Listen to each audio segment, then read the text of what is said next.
After the big move to its custom Tensor chip last year, Google is continuing its quest to use machine learning to unlock enhanced apps and features on the end. While the specs and design aren't major departures from its predecessors, the addition of smarter software, upgraded cameras for the Pixel 7 Pro, and aggressive pricing result in two of the best flagship phones for the money. Of course, the other area where Google really flexes its ML-based powers with its cameras.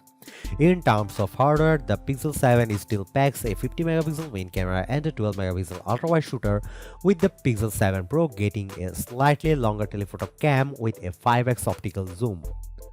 Both phones also get the same 10.8MP front cam, which even without a true autofocus system like you get on the iPhone 14 line is more than adequate for snapping selfies.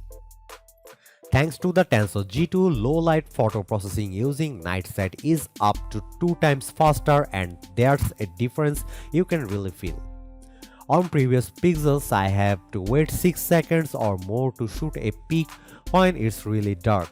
But when you can cut that time in half, it's a lot easier to hold the phone steady while the Pixel 7 does its thing. Face unblur has also been improved, though the effects are subtle. While it can be a bit hit or miss, the more exciting new camera feature is photo unblur, which can sharpen old photos, regardless of when they were taken or what camera took the shot. It's the kind of thing that can save old photos that might otherwise be considered unsalvageable, and all you have to do is find the setting inside the Google Photos app. For video, the big new feature is Cinematic Blur Mode, which attempts to add a soft bokeh to the background of your clips to create a more film-like look. In general, the results are pretty good, though it's not completely foolproof. Depending on the scene, you might notice some spots where the bokeh is applied unevenly or where it pops in and out as things move around, which can be a little distracting.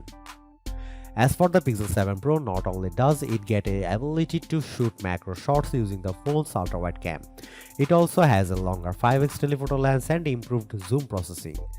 Taking micro shots is easy as moving the phone close to your subject, at which point the P7 Pro will automatically switch to macro mode.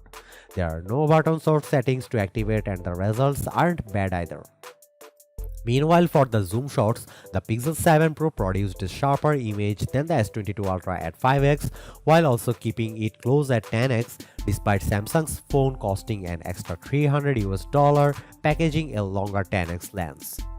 Despite Google's improvements to Super Res Zoom, there's only so much algorithms can do, because at 30x, it's pretty clear the S22 Ultra has an advantage in optics.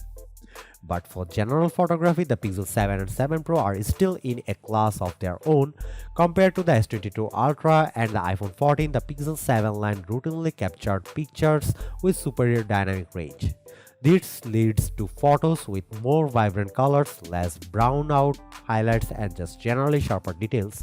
Some goes for low light, where Google's night sight consistently captured more well-exposed pics with better textures and richer hues.